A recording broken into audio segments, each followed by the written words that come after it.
Good afternoon. I'm John Falchicchio, Deputy Mayor for Planning and Economic Development, and welcome to this week's Recovery Weekly Check-In. We want to thank everybody for all of their work during the inauguration, including members of the DC PIC, led by Lamont Akins, our Director of the Mayor's Office of Community Affairs, and Tanya Mitchell from DC's Homeland Security Emergency Management Agency. As you know, we would have liked to have welcomed people from around the world to DC for the inauguration, and this year it was obviously a mostly virtual event. And so we are looking at ways to welcome people back to DC in the weeks and months ahead as the health conditions allow. One of the ways that folks can enjoy DC from DC or around the region is Restaurant Week. So Restaurant Week kicked off just yesterday. So if you're interested in partaking in Restaurant Week, you could do it dining out or taking out. You could go to the Restaurant Association's website, ramwdc.org, or excuse me, actually it's ramw.org/Restaurant Week. So check out all the specials there for this week and next week as well. We have a couple of guests with us today, including the chair of the Commission on Nightlife and Culture and the director of the office, Sean Townsend, who also goes by Night Mayor, joining us today. And we have with us Christy Whitfield, the director of the Department of Small Local Business Development. As you know, we've talked about PPP, the Paycheck Protection Program, numerous times in this forum, but it has opened again, and so Christy Whitfield is here to give us an update on that and the work that her office is doing to get DC businesses and organizations prepared for PPP. Thank you, Deputy Mayor. Good afternoon, everyone. So we know that the PPP is open and available. If you've tuned in previous weeks, you know we've been talking about this. You know, I want to start with a quick story. I was talking with a business owner yesterday who I was saying, hey, have you put in? And they said, well, I was denied the first time, and I'm not even going to try this time. And so I want to take this opportunity to say to anyone who may be listening, our federal resources are our best opportunities for money right now. We know that DC did not get the amount of CARES money that we were entitled to, and we are encouraging people to really be serious about trying to find ways to access this resource, particularly in this round where we have seen the government double down on CDFIs and trying to make sure that disadvantaged businesses run by people of color, are able to access this resource. So some important sort of high-level things. The district government does not administer any of these funds. So if you are interested, you have two great resources. One, you need to find an SBA lender that is able to work with you and will help you with your application. On the SBA website, you can find a list of eligible SBA lenders. But I am particularly stumping for our local CDFIs, LEDC, City First, Wake-If, Industrial Bank. These are local banks that are particularly dedicated to making sure that our local businesses and our smaller businesses really have the access to these resources. We talked about that last time I was here with the Deputy Mayor. People learned the hard way the difference between a banking account and a banking relationship. And now is time to sort of take advantage of those earlier lessons. If your first try didn't work, please do not give up. And if you need help, there's a variety of ways you can go to get help. There's a line on the SBA website, disasterrelief.sba.gov, where you can call. We are told that a lot of people, you know, that might be a long wait. But there are also local resources. DSLBD is here to help, as we always are. You know, if 727-3900, hit option 7, and you will get connected with somebody from our PTAC, our Procurement Technical Assistance Corporation, and they can help answer your questions.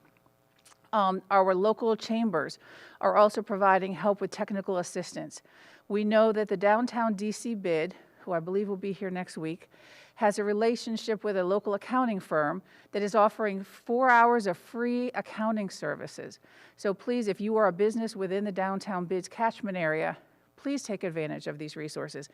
You know, I think that this deputy mayor and this mayor are trying to cobble together as many types of resources as possible to make sure that our businesses can get in line for this essential resource. And last but not least, I would say, don't give up. Keep trying and keep pushing on this. We know that these are tough times for our businesses. We know that we are in all of the euphemisms, uncharted territory, difficult times. But here's what we know most of all. Washington, D.C.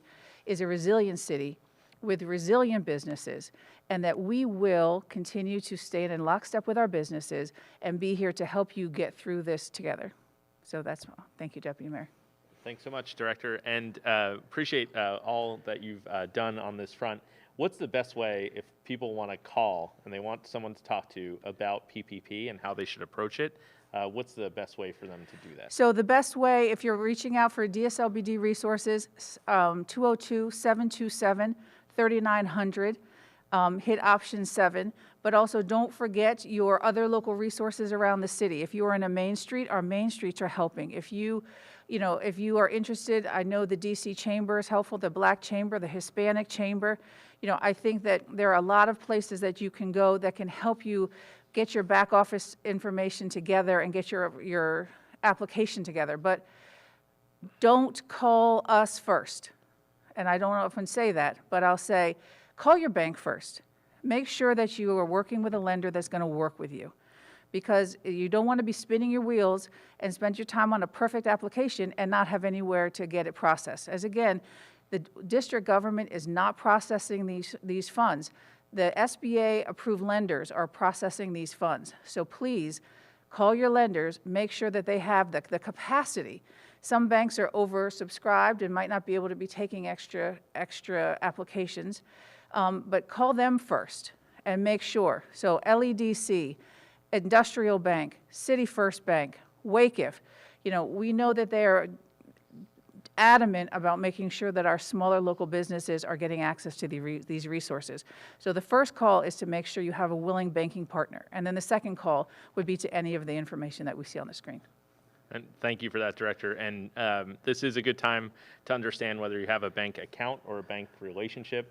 We talked about that in our previous conversations. We'll talk about it again next week. So next week we'll have a deep dive on PPP. Director Whitfield will be back with us. We'll have some partners from the SBA who administers the program.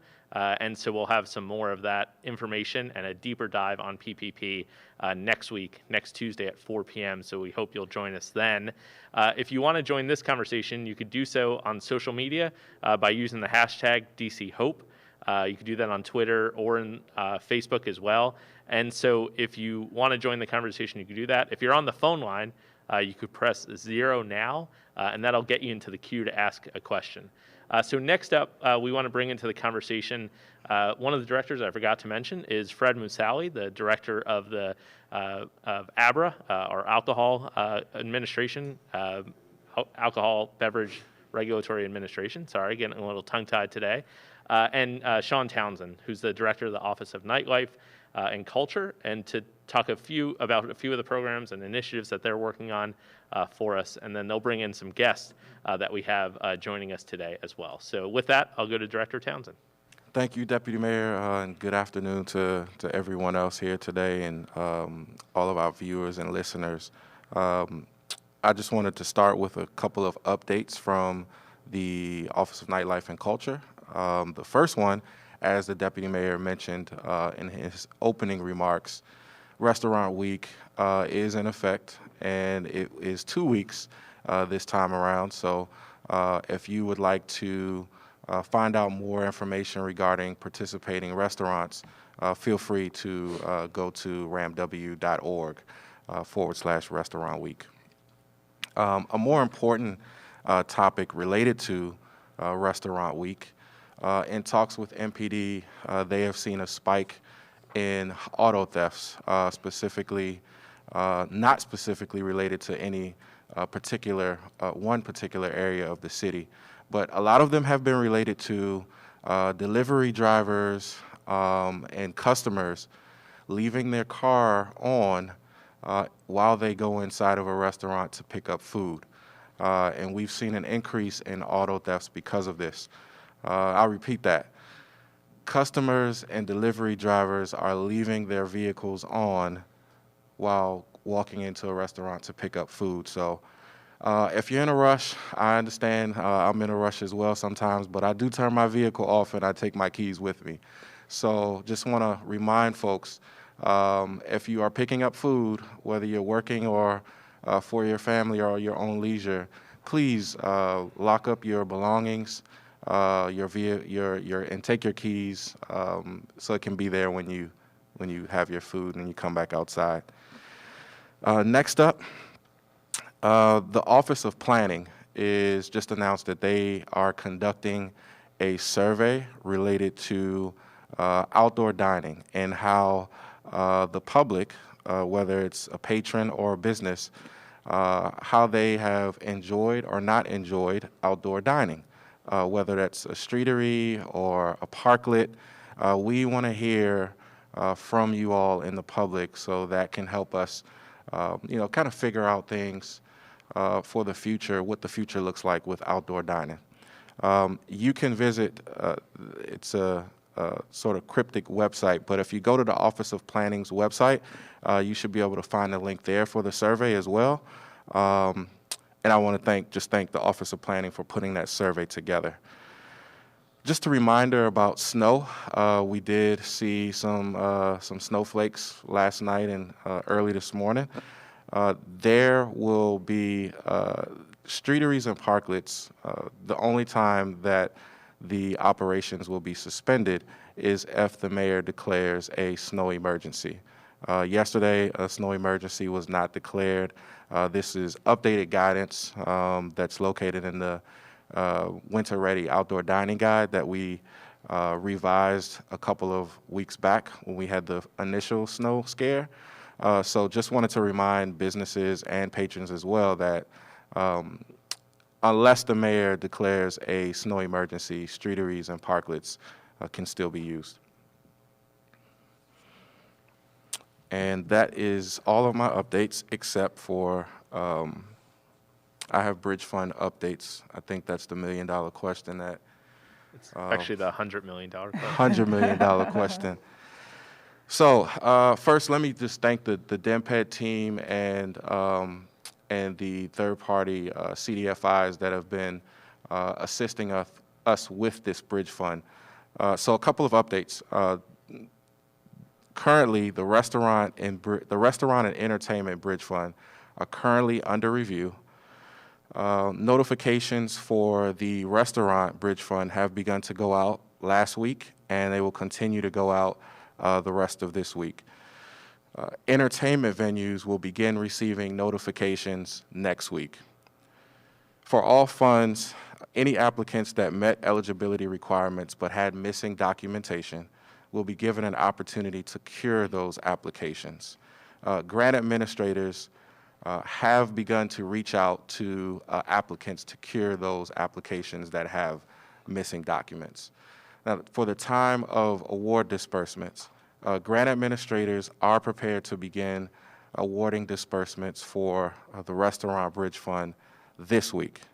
I'll repeat, the Restaurant Bridge Fund, grant administrators are prepared to disperse funds this week, all depending on, it's contingent upon receiving a signed grant agreement and all required documentation, which will be outlined in the award letter that you receive. And I know that there are quite a few restaurants that have already begun to receive those award notification letters.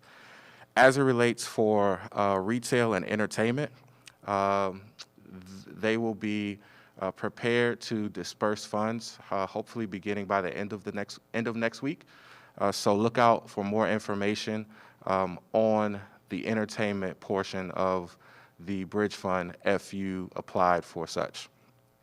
In terms of the E2, what we call E2, or the Entertainment Bridge Fund for Supporting Businesses program, you will receive more information on that grant disbursement and notification, et cetera, within the coming days. So look out for that. And that is all the updates I have from the Office of Nightlife and Culture, and I will pass it over to Vinoda, who is our chairman of the Commission on Nightlife and Culture. Thank you for being here with us today, and I will pass it over to you to give updates. And I know that you've had some experience with applying for PPP and Bridge Fund, et cetera. You have a couple of establishments. Just tell us how it's been going for you. Thank you, Director Townsend. So my name is Vinoda Bosnaika. I have a couple of venues in the district. I have a nightclub called Heist Lounge. I have a restaurant called Costa's, and a bar called Morris American Bar. So it's been sort of an interesting time. I know one thing that's also really interesting about all of this is the commission and the Office of Nightlife started just months before the pandemic hit. So it's sort of been an interesting time to be a commissioner and part of the Nightlife and Culture Office. I think one thing that we've done, and sort of just to speak a little bit about my experiences, for Heist, the kind of the poster child of the type of venue that, for safety reasons, has to be closed. Heist, we closed, I think, in the at the March 12th or 13th, and after that, we haven't been open since. We don't have a kitchen. There's really not much you can do with the venue outside of operate as a nightclub. So we've been really working closely with the city on in terms of the Bridge Fund for entertainment venues that are similarly situated to Heist, and we've applied for all the EDIL, PPP, all of those different programs. And we were actually lucky enough today, I mentioned to Director Townsend earlier, that we got our second PPP funding today. So that's, I think, exciting. I guess they're getting that out the door very quickly, because we just applied last week and we received that. And I know that the Bridge Fund is going to, for nightlife and entertainment, is going to be, those awards are going to be granted next week as well. So with Heist, we've been really, we've been lucky to have those options. With Morris and Costa's, it's been a little different. They're actually really, both I think are interesting test cases, because Morris, which is a traditional bar, we didn't have any outdoor seating. We, through the DC Streetery program, got the grant, and we were able to sort of create the tented outside seating, and that helped us a lot through the winter months. And then we also were able to start a delivery brand from Morris called Mo2Go. And with Mo2Go, we were able to make up for a lot of our lost in-person sales, and now we're back, as of last week, to being open indoors 25%. So that's been an interesting situation. And then with Costa's, we had the benefit of it being 50% of the venue is outdoor. It's a Cuban beer garden. We call it a cerveza garden. But because of that, we've been able to have sort of outdoor for almost the entire pandemic. So it's been, that's been good. In order to add to our delivery, we created a ghost brand called Empatoda, where we do empanada delivery, and that's helped us a lot as well. So I think those pivots have helped. And then, of course, with all of these companies, we've been applying for the city grants and working with the city kind of closely on their different programs. And just the final thing I wanted to mention was, I think the important part of even creating this, the Mayor's Office of Nightlife, was so the various agencies that have oversight and regulate and work with the nightlife community could sort of, we would have one place to go to if we had questions, concerns, or we were worried that our voices weren't being heard, or that, there were regulations that had impacts on us that other people probably, unless they were in our industry, didn't necessarily see. And I think the pandemic has actually really proven the value of having such an organization, because without sort of Sean and the commission, I don't know where a lot of different operators would get this information and have it presented to them in a way that was directly impacting them, and have one place to go to for questions, et cetera. So I know I speak for nightlife operators when I say the commission and the office and Director Townsend have been invaluable in that. So I do appreciate everything the city is doing. I think it's been a great use of this organization and this office. So thank you. Thank you, Vinoda, for that. Appreciate it. Moving right along, we'll now hear from Director Fred Musali of the Alcoholic Beverage Regulation Administration with some updates from the agency, and I'm sure some interesting items that we will hear from him shortly. Thanks, Sean. Appreciate that introduction. I'm excited today to talk about the reopened Washington, D.C. alcohol bill that was just introduced at the council. I want to thank Mayor Bowser for introducing this innovative piece of legislation that takes an exciting approach to helping to rebuild D.C.'s economy, provide businesses and patrons with extended opportunities, maintains the city's reputation as a top destination to live, work, and dine out. Proposed provisions in this bill include extending programs that were introduced on an emergency basis, establishing new license categories, and amending several licensing operational requirements. Now, moving on to the next slide, wanted to talk about, which was mentioned here today by Sean, the exciting streetery program, where we have hundreds of licensees and businesses participating in this program. The mayor's innovative bill would continue on a permanent basis the streetery program through the end of the year at no cost through ABRA. So the innovative streetery program would be made permanent all through 2021. Additionally, the program would continue in 2022 and 2023. For 2022 and 2023, the program would run from May 1 through October 25th. Licensees in 22 and 23 would pay an annual fee of $100. To keep in mind, businesses can also apply to ABRA currently to utilize outdoor space year-round. So in addition to temporarily using outdoor space in 22 and 23, licensees could continue to use that space year-round. Next, the bill would create a commercial lifestyle license. So what we've heard a lot about is the interest in dining and drinking outside. This license creates a new alcohol license that would allow patrons to walk around on private space, mixed-use development, commercial owners where people could drink outside. Some examples of where this could occur would be like the Wharf, Buzzard Point, Walter Reed, those type of locations where people could eat and drink outside, have common dining tables outside where people could eat and drink. Next, want to talk about, moving on, the bill would allow, for the first time since 1994, almost 27 years, new taverns to operate in Georgetown. Currently, there's a cap on any more than 6 taverns in Georgetown. So for the first time since 1994, new taverns would be permitted in Georgetown. The bill does maintain the current prohibition against nightclubs, so only new taverns would be permitted. Next, I think we've heard a lot about delivery. This bill would create a new third-party alcohol license that would allow delivery by alcohol companies to continue, but would start to regulate that delivery and allow them to get licensed. So we're excited about that. Next, want to talk about the bill permitting doggy bags of spirits. Currently, restaurants and hotels are allowed to do to-go doggy bags of wine that are partially consumed by patrons. This would allow doggy bags of spirits.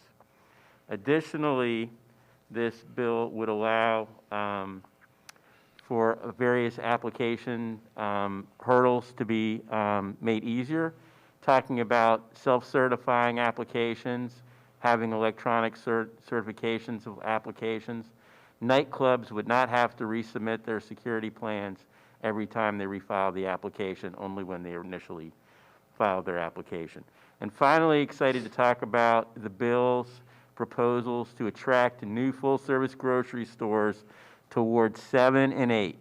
We've heard a lot about food deserts, and this bill would create a new 25% full-service grocery store Class A license that would allow full-service grocery stores, 8,000 square feet or larger, to sell beer, wine, and spirits in wards 7 and 8. Those grocery stores who apply with a new C of O after January 1, 2021 to operate in wards 7 and 8 would then, after being open for 6 months, be able to apply for a Class A full-service grocery store in wards 1 through 6. And with that, thank you so much. Thank you. Thank you for those updates, Director, and I'm sure we'll have lots of questions in the coming days about some of those exciting new initiatives from from ABRA. Next up, we will hear from Hook Hall, Anna Valero, who is the owner there. And I would normally go to Hook Hall to enjoy some music and hang out with some friends. But lately, I've been going to Hook Hall for something completely different. It's an exciting program that I would like to just commend Anna and her team for putting together, along with the partnership with the Restaurant Association. And we wanted to just take this time for Anna to talk about, one, how things have been going at Hook Hall and Kraken Access, and how you've made the pivot into your current model of operations at Hook Hall. So I'll toss it over to you, Anna. Thank you, Director. And thank you. The Nightlife Office has been very supportive. We appreciate you coming out. That means a lot to the industry workers who are coming out in order to receive the supplies and the kits from the initiative. Real quick, what Hook Hall Helps is what we did was when the coronavirus pandemic first hit, we created an initiative in order to provide meals and supplies to those getting hit the hardest and fastest, which we knew were the hospitality workers here in DC. With 1 in 7 employees in DC being in the hospitality industry, we knew that there was going to be a gap of time between when unemployment and safety net programs would be able to kick in to support them. And what we saw happen was the hospitality industry come out and the community come out to really support. And they came out with donations, and with those donations, what we have done is created a program where we provide compensation to kitchens and restaurants within DC in order to provide the meals to hospitality workers in the district who are either out of work, or what we're seeing a lot of now is there is a lot of food insecurity where people can have a job in hospitality and still need something to help make ends meet just because of the reduction of hours. And so we are very fortunate that the hospitality industry has been there to support, and we are super grateful that the Restaurant Association came out very quickly to provide us with some 501c backing and partnership in order to be able to take those donations and be able to provide the supplies necessary. And information services, you know, something that the city has done a really great job of is in supporting us and getting information on things like unemployment, things like extended unemployment, in order to get that information to hospitality workers through means where they can receive it, or with them coming up in order to receive meals. And our big thing is how can they receive that information and meals with dignity.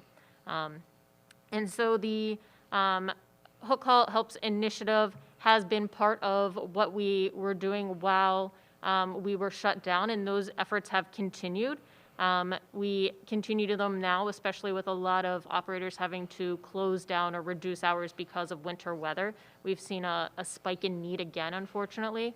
And so we are trying to meet that need here in the district, and knowing that a lot of the folks who work in the district live across district lines. We've also provided a distribution location in the National Landing Crystal City area as well. So we do distributions on Monday from Hook Hall at 3400 Georgia Avenue from 3 until 5.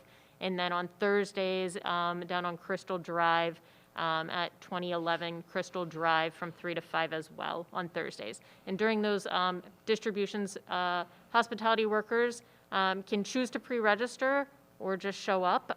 And if you are in the hospitality industry, and we broadly define that here in the area to include not only folks who work in the bar and restaurant industry traditionally, but also in the hotels, tourism, and also we have such a strong events industry. I know that's my background. That's how I ended up in hospitality. And so we provide meals and supplies for the folks that will last them for 3 to 4 days. Knowing that, especially with limited public transit, we want to make sure we can get as much into people's hands. But one thing on the Hook Hall side, as the director mentioned, you know, we've had to pivot. So we are doing this initiative in order to be support to the community, but we are still dedicated to being a community gathering space. And so with that, it has been really important to us to, what we have come to find is that although we live, eat, and breathe all of the current government regulations around around COVID restrictions and safety, that is not necessarily true for our patrons. And so we have been, sometimes we feel like little public information officers as well as servers, and helping people to understand just what are the current regulations around gathering and how to do that in a way where they can still connect with their friends and family, but do it in a safe manner. And so that has been, we are currently in a themed, we felt very primal this year, and so we are fortunate to have a large outdoor space at Hook Hall that we have themed as Viking Village. And so there are a lot of fire pits. Another shout out to DC, the Department of Fire, who has been really great about all of the applications around permits for fire pits and propane permits this year. We've had a lot of the inspectors out. They've been really fantastic in working with us and making that a very seamless process. And unfortunately, some of our other locations have had to close just because of current restrictions. Our Crack and Axes locations, especially downtown, are closed right now, and out of DC are closed. But we remain hopeful that with a lot of the funding that is coming out and that we've received with the second round of PPP, and we've done all of the EIDLs, and the CDIFs have been really fantastic to work with the DC grant programs, from the micro grant to the winterization to the bridge fund that just went. Everyone has been really hyper responsive. And so if anyone hasn't, as a small business owner, I will say this: if you haven't applied for those, please always make sure that you do. I know the applications can look overwhelming, but the support is there, and the CDIFs are really great to work with. They want to help you in order to make sure that we're all still standing on the other side of this. Thank you for that. And we will move on to our friend Riz Lacoste. Can you hear us, Riz? Riz? I think you might be on mute. I am on mute. Do you hear me now? Yes. Okay. So Riz is one of my favorites in the industry. She's a chef and owner of Riz on the West End, and she's been in the industry for quite some time. She's also a member of the Commission of Nightlife and Culture, and just always been super supportive, regardless of whether it's pandemic or not. She always has a smile on her face no matter what's going on with her in the business. So wanted to take this opportunity for you, Riz, to tell us how you've been managing and how the process of applying for PPP was for you, how that experience was. Thank you for being here. Oh, thank you, Director. Thank you so much for being here. And I really, Deputy Mayor, I really want to first off say that I just want to reiterate what everyone has said before me. The city has been amazing. The Streeteries grant, the bridge fund, along with the Restaurant Association, which I'll speak about in a minute, but from parking, restrictions being lessened, from, increased, unemployment benefits. I totally agree with what Anna has just said, that everyone has been so helpful, so responsive, and a total understanding and appreciation of what we're going through. And that we're all in this together. It makes one feel a little bit better knowing that there's a lot of people going through the muck. I just want to say that the Nightlife Commission, everyone has been amazing. So thank you all for that. Yep, my name is Riz Lacoste. I have been in the district since 1987, feeding our lovely, wonderful folks of the district. I opened up Kincaid's 21 Federal many years ago in 87, and worked at 1789 as a chef, opened Kincaid's, opened Vidalia, opened I Street Cafe. I now, for my 11th year, going into the 12th year, am owner of Riz at the West End. With so much to talk about, let's talk about just the constant state of pivot. Just dealing with all the changes. I started a takeout business on Wednesday, March 18th, immediately, cut my crew to 4 people, have increased it to about 20 people who all work half-time, and we do takeout. I deliver myself personally. We have fed the troops this past week. We have fed Georgetown and GW hospital workers, all through the help of many organizations. And Anna, just much like what you do at Hook Hall, it's just really the support and the amazing group effort that everyone has, participated in. We have created a Women's Food Fest, which is a group of women entrepreneurs in the city, which is awesome. And we do dinners and we do gift bags, and all with a charity component, and all trying to bring funds to each other's pockets as we all desperately need them. Women's Food Fest, so look at that. And also, I'm on the first and foremost, on the executive committee of the Restaurant Association. And so we want to thank all of you. We want to thank Events DC. And I will remind for the third or fourth time in this call that we are in the middle of Restaurant Week. We have about 150% increased participation in restaurants, despite the fact that we've lost about 110 restaurants in this past year because of COVID. So we are a fighting industry. We are resilient, but we are working on pennies. Before I got my EIDL loan, I think I had $5,000 left in the bank and didn't have enough money to pay the next payroll, and that loan came through, which is amazing. So yes, apply for everything that comes down the pipe.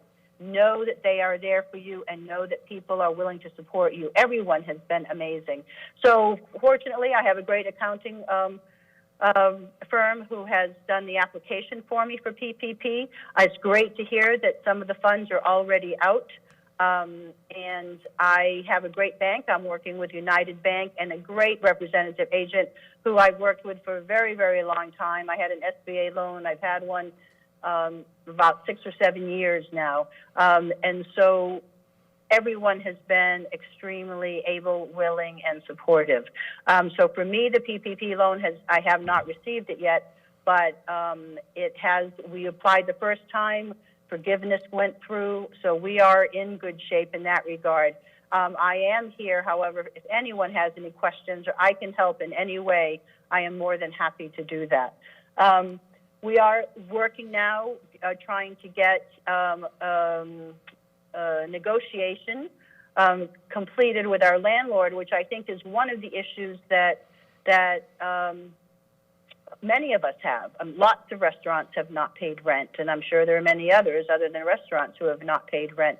So I will update you on that and see how that goes, but we haven't paid rent for quite some time. We paid a good amount of money at the beginning that held us in place, and I think that we all need to have a little bit more information on what can be done. Are the landlords coming to the table? And just more information and more help on how do we negotiate such things? What are our rights? I know the laws have changed after December 31st, so familiarizing us with what is going on and how do we best work things out with our landlords. I think that would be a great help. The Bridge Fund, we also want to know, and as a representative of the Restaurant Association, we also want to know what we should be looking for. Many, I was just on a board meeting with everyone. Many of them are asking what email is the Bridge Fund information coming from? What are the steps? And as you said today, just now, Sean, that we will be getting the notice saying that we're in line, and will be letting us know if we need any information that needs to be cured. We will have the opportunity to cure it. If we don't need anything, we'll be getting an award letter, which we have to respond to, and then getting the award. And that's my understanding of your message today, and that entertainment will start going out by the end of next week. I will say for nightlife and culture, we all know that entertainment bars are the worst hit in our industry. At least restaurants can, what we do retail, we can sell takeout. And so I feel for you and really will support anything that we can do to make things better for you. I can make food and soup and meatloaf and all day long and sell it. And we do. We sell $1,000 to $2,000 a day. I mean, that's our income. We're at about 36% of our 2019 income right now. But we are on skeleton crew for safety's sake and for business sake. You know, it's not a sustainable business. So anything that we can do to help anyone, we are there. We're community driven. At the same time, we appreciate every single penny and that is sent our way. So I think all restaurants are in that same boat, and I thank you all for that. Sean, is there something else you'd like to know from me? Well, Chef, it's John Falchicchio. I think actually. Hi, John. I think next time, actually, I'm going to wipe off the rest of the guests, and it's just going to be you up here presenting for us because you went through so many things that I think are on everybody's mind. So sorry to everybody else, but next time it's just the chef up here presenting for us. Now, one of the things I do owe Kathy Hollinger a call and getting out the word. I know there's some folks who are in the traditional media, some folks who are on social media here. We do want to emphasize, and this is something that Director Townsend talked about, we do want to emphasize that Bridge Fund notifications to restaurants are going out. They've started last week. They're continue this week. In that application pool, we have 3 different sort of determinations right now. We have folks who are able to move on to a conditional award, right? So that's group 1. We have folks who have to cure, right? So there's something that's outstanding and we'll highlight what they have to cure when they get that notification. And then the third group are folks who didn't qualify. Now, the folks that didn't qualify, the thing that we see that's outstanding the most for those that didn't qualify is that they didn't cross the economic injury threshold, right? So they had economic injury, but not the threshold of 25%. So we're evaluating that as well. The biggest thing we need to do is for folks who received a conditional award is that they get back to the CDFI, which is City First. They get back to them with the information that they request, and they'll get a grant agreement when they do that. For the folks who need to cure, we gave them 72 hours in order to get back the information that we need. There are some, I know of one instance, where somebody just did not submit any documentation for their financials. We need that information to make sure that we're all looking at the same information, so make sure you get that in. I also had it flagged to me that somebody didn't have their clean hands. So make sure that you reach out, start that process for the clean hands. We know that sometimes that takes longer. Maybe I'm being too kind. That it usually takes longer than this cure period in order to get that. Let us know that you're working on it. Let the CDFI know that you're working on it so that they know. And then for the folks who are in that third bucket, who didn't have the economic injury, we're going to evaluate where we are at the end of the award period and disbursement period for the first 2 groups. So that's where we are. Hopefully that's helpful, Chef. Okay. Actually, any questions? Yep, and I just have a couple of questions to ask you on that. One is, I did, 1, 2, 3. I'm thinking too fast. One is I did get a conditional notice, but it didn't ask for anything. It said that they would be in touch. So I didn't notice there was anything to sign or anything like that. I don't have it on me right now, but so is there an initial notice that is just saying you're going to hear from us soon? Yes. Or do you know anything? Is that true? Yes. So there's that initial notice, and then the conditional notice would come with a signature to go back, and then they will give us the award if we've been awarded. Is that correct? And we call that, and then we call it the disbursement. And then there will be the disbursement. Which is the, so what will confirm, so right now you then have a notification that you're going to receive an award, right? So let's so you're in group 1. So you're in group 1. Let's do that for. But I didn't have to return any note of anything. They didn't ask me. So what you'll get next then would be a notification that tells you what your grant award is. And ask you to verify some information, like your bank account, how you want to receive the disbursement. That includes then also the grant agreement, which you would execute. When you send that back, confirming the information and executing the grant agreement, then that allows the CDFI to move forward with the disbursement. And the disbursement is money in the bank. So from the CDFI. Right, into your. and how long does that take, the disbursement? It's just a matter of a few days. So once Okay, great. you've done everything you need to do, then the CDFI processes those, and it just takes a few days for that to process. Okay, and then I have two more quick questions. Secondly, those who do not qualify, they will get a notice. So everyone who has applied will get some kind of notice. Is that correct? Chef, I love this interaction. Yes. So here's what we have. So the group 1, those notifications should be out by now. We're still moving through group 2 for those notifications to happen. And then group 3, we would notify them. The reason why we're moving in that order and moving gradually through is because it allows us to make any pivots that we need to. We know the group 1 is going to get a disbursement eventually while they go through the process. Group 2 still has that potential based on the current parameters. And group 3, we want to keep them sort of on the parking lot as we work through groups 1 and 2.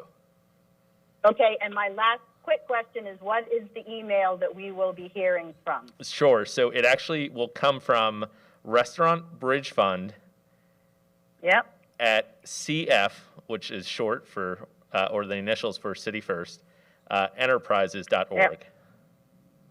Enterprises.org. Thank you. So actually, if you take that email address, Restaurant Bridge Fund at cfenterprises.org, we ask everyone who applied, put that in your contacts on Outlook or whatever server so that it doesn't go into your spam.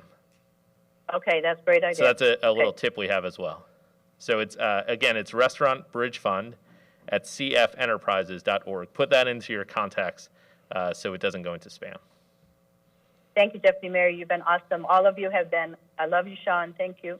Well, and Chef, if this chef thing doesn't work out and you want to be the deputy mayor, I think we've all will nominate you. And if that doesn't work out, I think you could also be an attorney, a litigator. I'm in. I am in. I'm looking. I may be. You never know. Well, my next chapter. Vinoda purports to be an attorney during the day. He's good. He is good at what he does, that young man. We'll just leave that one there, Chef. So I'm glad we went through that. I wanted to make sure that we went through that very precisely. And Chef, thank you for helping us go through that. I did want to go back to something because Fred mentioned one of the last slides in his presentation, I think it was slide 20, was about how this new legislation would help really kind of be an incentive for grocery stores east of the river. So Fred, can you talk about that in one moment? Because what I'm going to do is just ask folks to call in. If you're on the phone line, you can press 0. That allows you to ask a question. And if you're on social media, you could either, in the Facebook chat, you could just put a question, or use the hashtag DCHope on Twitter or Facebook, and we'll see your question. But Fred, can you talk a little bit about this incentive for grocery in Ward 7 and 8?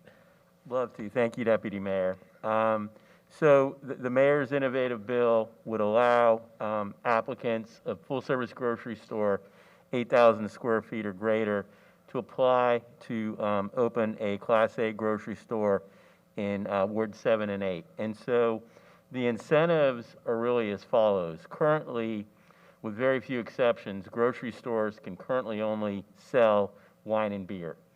So what the incentive is, if an applicant decides to open up a grocery store in Ward 7 or 8, they're going to be able to sell wine, beer, and spirits in addition to wine and beer. There's currently a single sale moratorium in Ward 7 and 8. They'll be allowed to sell single beers or craft beers or other types of beers. They're also going to be able to, if they want to open up a restaurant or bar in that grocery store in Ward 7 or 8, they can open up a restaurant or grocery store. As an additional incentive to go to Ward 7 or 8, if you open a grocery store in 7 or 8 and it's open for 6 months, this bill will allow you, after 6 months, to apply to sell wine, beer, and spirits at a newly constructed grocery store after January 1, 2021 in Wards 1 through 6. So in addition to going into 7 and 8 and being open for 6 months, you'll eventually be able to operate an additional newly constructed grocery store in 1 through 6. Fantastic. And I know we'll get asked, so I'm going to ask you here, what about ANCs and how do they factor into the process for approval as you laid out here?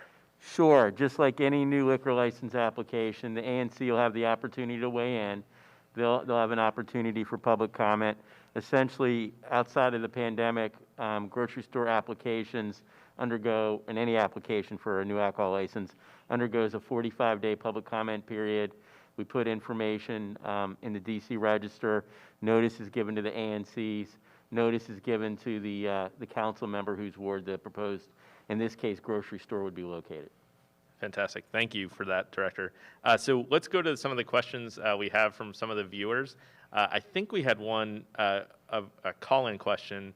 Nazreen in Ward 3, are you still with us? Nazreen? Yes, hi. Great. We can hear you. Let's tell us your question. Everyone. Absolutely. Hello? Yes, go ahead. We can hear you. Okay. I wanted to ditto what everyone has said. The city has been amazing, and the support we've received altogether from the deputy mayor's office and the nightlife mayor's office has been amazing. I have a question regarding the EIDL. There's been a little bit confusion. I attended one webinar where after the second stimulus plan was approved by Congress, there was an additional EIDL, but when I went in to apply, they told me that it was a duplicate, so it's not available. And I wanted to find out how we're going to be able to apply for that if we can, and when will that be available as an application? Great, yeah. So there was some confusion on the SBA website with the EDIL, and we had other callers who had told us about this, and businesses had called in to say, we believe that the website has been updated by now. We reached out to the SBA and they acknowledged that there was a little bit of a glitch with this. I think the other thing that we learned from our contacts at the SBA was that the EDIL never really went away. I think everybody got distracted with the PPP, and so they sort of forgot about it, but there apparently is still a healthy amount of money. I don't remember the exact amount. So I think people that are having that trouble, I would encourage you, please go back onto the website, check again. There is a helpline, again, on the SBA website, but then we can also try to reach out and do what we can from our side to facilitate that conversation. But we have been told that all of the, that little glitch with the website has been resolved. And the good news is we'll have some representatives from SBA or a representative from SBA here with us next week on Tuesday. So if that's not resolved before then, we'll have a chance to ask them, and maybe we'll ask them just to be able to present on that next week. We'll put it on the list for sure. Great. Another question we had, and I'll ask Sean and Anna to help me with this, but are there other places like Hook Hall for workers from the industry and even from other industries as well? I don't know if you know of other resources, Sean or Anna. I do not, but I will defer to Anna. There are a lot of, I will say this, I hear from a lot of folks in the industry, operators in the industry who are putting together more, what I would say, more special events focused distribution and resources and supplies. In addition to the distributions that they can receive on Mondays and Thursdays from Hook Hall Helps.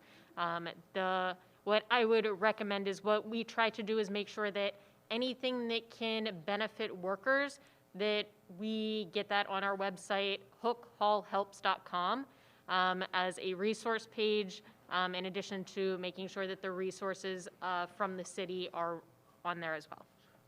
And thank you for that. The other other resource that we have for folks is if you do go to the coronavirus.dc.gov website, we actually have a page, a food page, and that has all the resources that the district has available, the district itself, the district and its partners. So go to the coronavirus.dc.gov webpage and look for that, or website, and look for that food page, just to get a sense of it.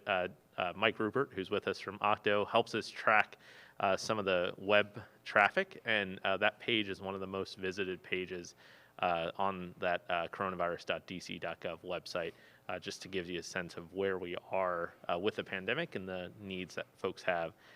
The next question we had was actually from the phone line, but the person asked just to be anonymous and to ask the question. They asked how many businesses applied for the restaurant bridge fund, and it was just over 1,000 businesses that applied, and we're going through, like we talked about earlier, all those applications, and we have them sort of in one of those three groups at this point, with notifications happening this week.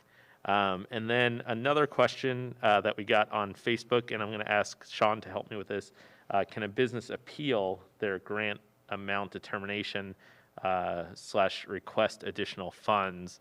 And I believe this relates to the bridge fund. Sean, you want to talk about how we're navigating that? Yes, thank you. So currently there is no appeal process. However, DMPED and the CDFIs are reaching out to businesses to gather documents and asking clarifying questions so that they can determine what that award amount should be. So currently there is no appeal process, but you will be contacted to ensure that all of the proper documents have been received in order for there to be determined a good amount of grant funds to be allocated to your business. Well, thank you for that, Director. And again, we'll have more information on the resources that are available through the federal programs next week. Wanted to close out with kind of around the horn. As you might know, Director Whitfield started the I Buy DC Challenge. And it seems like the new administration has taken up the I Buy DC Challenge as we see them out and about in DC post-Election Day. They've been to the downtown market. They've been to Dog Tag Bakery. Most recently, President Biden, as you probably know, was at Call Your Mother. So a question and you can't name your own business, all right? That's the rule. But which business do you think will see the president or the vice president at next? So I'm going to go to you first, Chef. Which one do you think they'll be at next? Well, Kamala loves, Vice President loves to cook, so I am curious to see where she will be. She seems like a regular girl. I know she's a good friend. She used to go to Pennsylvania a lot. So we'll see where she lands. I'm very excited they're coming out. I am so thrilled. But the president, he likes spaghetti, so I'm looking at some Italian restaurants, I think maybe is where he is going to end up. So, and meatloaf, and I make meatloaf on Monday, so I am praying that he is going to find me. I would love to cook for him. All right, Anna, what do you think? What's next on their agenda for the I Buy DC Challenge? I think I'm gonna go with all of the great local ice cream. From Dolcezza to Ice Cream Jubilee, we've seen a bunch of great DC flavors come out for both the president and vice president. And so I think they're gonna, once it warms up a little bit, we're all getting ice cream together. And I think the Secret Service would have a heart attack if they went to cracking axes, but Secret Service, although FBI does show up every now and again, and they are aces. They're joining my zombie apocalypse team. Vinoda? So I think they'll probably follow the Obama's lead a little bit at least and go to a lot of the Fiola Mare situations. I know that the Obamas are regular, so I think that's sort of probably a place, certainly Fiola Mare, where they'll end up. And again, just not to plug or anything, hopefully when Heist reopens, they'll follow the Obamas to Heist as well. Well, I think from your mask, you're plugging already. So, but I did want to go back, give us a moment to go back to the phone lines too. We've got, I think, 2 more callers that we're going to try to get in. And I think the first one is Frederick. Frederick? Yes, it's Frederick Schwartz. And before I make a suggestion for ABRA, let me say that I followed Reese since the last century as a camp follower. And I've even seen her make deliveries to Watergate herself. So that's true. She's a master and a professional. But my question is this. Thank you, Frederick. When they open up the restaurants to full service, for about a year, can they change the percentages between liquor and food so that the restaurants could take some advantage of the major profit margin in liquor, even though I don't approve, for a year or so to try to make up what they've lost during the polemic? And Fred, I guess that relates to the different licenses and how that's tabulated. Is the legislation look to that at all, or is that something that you're considering at this point? Sure, no, that's a great suggestion. I appreciate that. The bill doesn't currently contemplate that. That's something, yeah, we're willing to look at, and I appreciate the suggestion. It's a good one. Okay, great. Next question and the last question we have from a viewer is Morgan. Morgan, the line should be open. Thank you. So my name is Morgan Williams. I own Georgetown Piano Bar, and I hold one of the 6 tavern licenses that are stuck in Georgetown per the law. So I just wanted to ask the question to the group. You know, when I've heard it discussed, what's in the current legislation to remove the cap on tavern licenses, it's always about stimulus, that it will stimulate the economy in that neighborhood. Those assets, though, those 6 tavern licenses were assets or are assets that hold hundreds of thousands of dollars of value. So they trade on the open market, throw a number out there, $400,000 a license, collectively valued at $2.5 million. So my question is there going to be any consideration for the 6 owners of those tavern licenses? Because basically they're going to have their assets valued by a collective roughly $2.5 million to stimulate the local economy. And those assets also, you know, were used, I'm sure, by other businesses just like mine to be able to secure funding in between the patchwork pattern of lines of credits and grants that have been available during the line of the COVID pandemic. So without that asset to borrow against, I would have been sunk months ago. So I'm just curious, are the 6 owners of those tavern licenses, you know, are we just supposed to take it on the chin to stimulate Georgetown? Okay, I'll look to Fred to see how this legislative proposal, and again, it's a proposal, will contemplate that. Thanks, Deputy Mayor, and thanks for the question. So obviously, we're interested in hearing from stakeholders on this issue. So currently, there's, just so everybody knows, there's a cap on taverns in Georgetown of no more than 6. That's been in effect for about approximately 27 years, since 1994. Liquor licenses can be sold, so the tavern license has value, whether it's sold or transferred to its existing location, which would remain in effect, or moved to a new location. So this really comes about, we've gotten a lot of interest in terms of businesses opening in Georgetown as we look at coming out of, you know, the economy and look at things to do. Obviously, this is a part of the city that's been limited in terms of new bars and taverns for almost 27 years. But look forward to hearing from the stakeholders and how we can address, you know, all sides of this issue. Well, thanks, Fred, for that. And I just use that as a way to show that although we'll have some fun questions on this, we'll also have some tough questions, and it's good to hear the feedback in real time. And that's why Mayor Bowser asked us to do these weekly check-ins. And so we're here every Tuesday at 4 p.m. Do want to ask folks to go to the coronavirus.dc.gov website and check out the recovery page. We've listed 2 additional resources on the page that we want to draw your attention to. The Downtown DC bid for businesses within the bid is doing its own grant program, and that program closes out this week. So if you go to coronavirus.dc.gov and you go to the recovery page, we have some information there, or you can go directly to the Downtown DC bid. grant or webpage for grant information.